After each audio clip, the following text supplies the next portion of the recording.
ආයුබෝවන් පැරටයිස් home and garden අපේ YouTube channel එකෙන් ටික දවසකට පස්සේ ඔයාලව මුණ ගැහෙන්නේ දේවල් ටිකක් බෙදා හදාගන්න ඉන්නකෝ අදත් මාත් එක්ක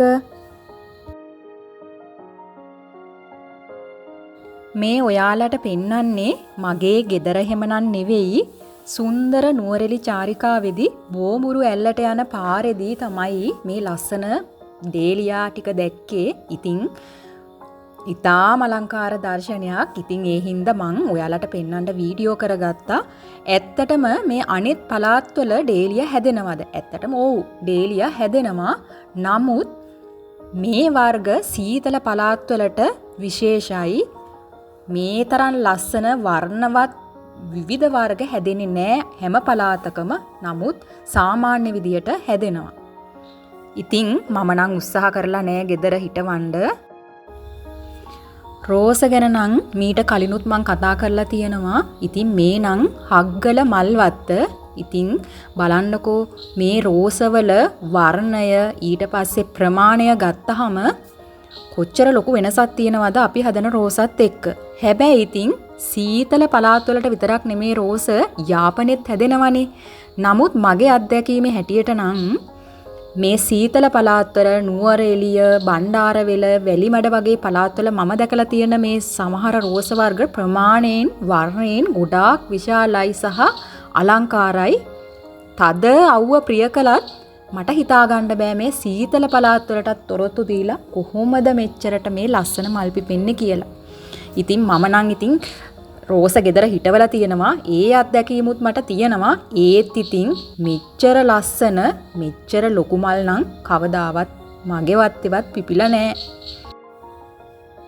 මේ පොකුරු රෝස් එක හරිම ලස්සනයි. මේ වීඩියෝ එකෙන් දකින්නටත් වඩා හරිම ප්‍රියමනාප පාටක්.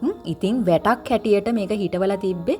ඇත්තටම හරිම ලස්සනයි. ඉතින් මේ සමහර පාට දැක්කහම කොහෙන් සුරංගනා ලෝකෙන් ගෙනාපු පාටද කියලා හිතෙන තරම්. ඉතින් ඔන්න බලන්නකෝ මගේ වත්තේ පිපිලා තියෙන රෝස මල. ඉතින් මේවා ප්‍රමාණයෙන් කුඩයි. ඇත්තටම සීතල පළාත්වල වගේ ලස්සනට ලොකුවට මල හැදෙන්නේ නෑ මගේ අත්දැකීමේ විදිහට. හරි. ඉතින් මේන් බලන්නකෝ ලිලි මගේ ප්‍රියතම මල් වර්ගයක් තමයි ලිලි. ඉතින් ඔන්න මං උත්සාහ කරා මෙන්න මේ කොම්පෝස්ට් සහ වැලි යොදාගෙන ලිලි පැලයක් දෙකක් හිටවලා බලන්න. ඉතින් මම මල් තවාණකින් අහපුවාම එයා මට කිව්වේ කොම්පෝස්ට් හෝ පස් වැලි එක්ක මිශ්‍ර කරලා හිටවලා බලන්න කියලා.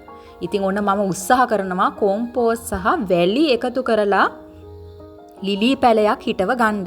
බලමුකෝ සාර්ථක වෙයිද කියලා. මේක ලිලි වලට ආස අනිත් අයටත් හොඳ පණිවිඩයක් වෙයි. ටික දවසකින් මං කියන්නම්කො කොහොමද කියලා. ඔන්න ඉතින් වැලි කොම්පෝස්ට්ුයි සම අරගෙන මිශ්‍ර කරලා මම ඉතින් මේ මිශ්‍රණය හදා ගන්නවා. ඊට පස්සේ සුපුරුදු පරිදි පෝච්චියක අඩියට උළු කැටයක් දාලා මෙන්න මේ වගේ මිශ්‍රණය දාලා මෙන්න මේ ලිලි පැලේ හිටවණ්ඩයි හදන්නේ. මෙන්න මේ ලිලි පැලේ කිව්වට මෙතන පැල කීපයක්ම තියෙනවා. රුපියල් 250ක වගේ මුදලකට මම මේක ගත්තේ අත්හදා බලන්නත් එක්ක නුවරඑළියෙන්. මම හදන්නේ මෙන්න මේ ලොකු ලිලි පඳුර 2-3ට කඩලා හිටවන්න. මොකද මගේ අත්දැකීමේ විදිහට ගොඩාක් පඳුරු ගහපුවාම මල් පැලය සාර්ථකව වැඩෙන්නෙත් නෑ, මල් හැදෙන්නෙත් නෑ. ඉතින් ඔන්න මම මේක දෙකට වෙන් කළා. මේ බලන්නකෝ. ඊට පස්සේ මම මෙන්න මේ විදියට හිටෙව්වා. සාර්ථක වුණොත් බලමු. මං ඔයාලට කියන්නම්. මේ මිශ්‍රණයම යොදාගෙන ඊළඟට ඉතින් මං තව පැලයක් මෙන්න මේ විදියට හිටෙව්වා. එතකොට දැන් ඔන්න පෝච්චි දෙකයි. බලමුකෝ දෙකෙන් එකක්වත් හැදෙයිද කියලා. මේ තියෙන්නේ ඉතින් කොහෙත් හැදෙන මෙන්න මේ අලංකාර කානේෂන් පොඩ්ඩේ. මීට කලිනුත් මං අපේ ගෙදර හිටවලා සාර්ථකව හැදුනා. මෙයා ඉතින් දැඩි අවුව ප්‍රිය කරන එක්කෙනෙක්නේ.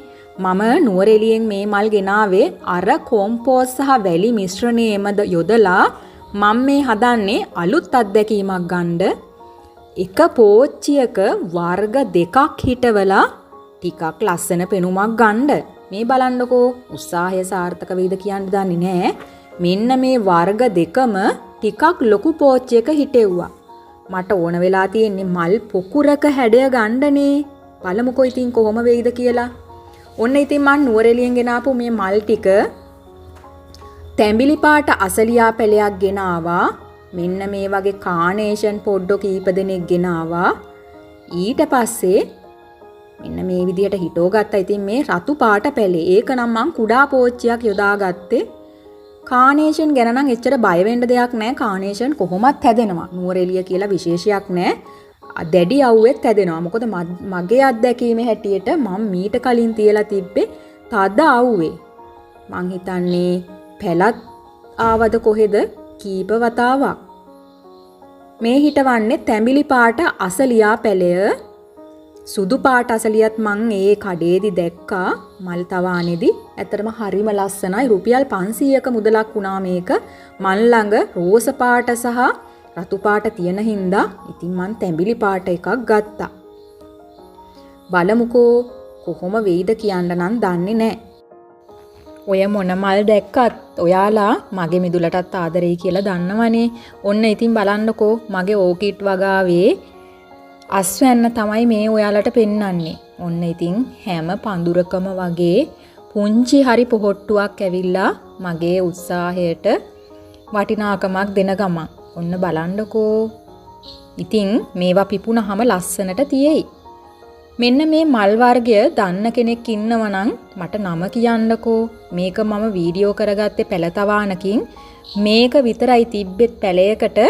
ඒකෙනත් මේ නම නම් දන්නේ නැහැ. අලංකාර මල් වර්ගයක් මට හිතෙනවා ලස්සනට තියෙයි හිටෙව්වොත්.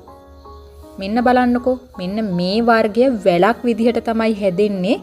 ඇත්තටම මේක ආච් එකක් හැඩයට යවලා ලස්සන පෙනුමක් ගන්න පුළුවන් ගෙදරකට. මම දැක්ක මේක කීප තැනකම ලස්සනට හැදිලා තියෙනවා. මේකෙත් නම නම් මම දන්නේ නැහැ.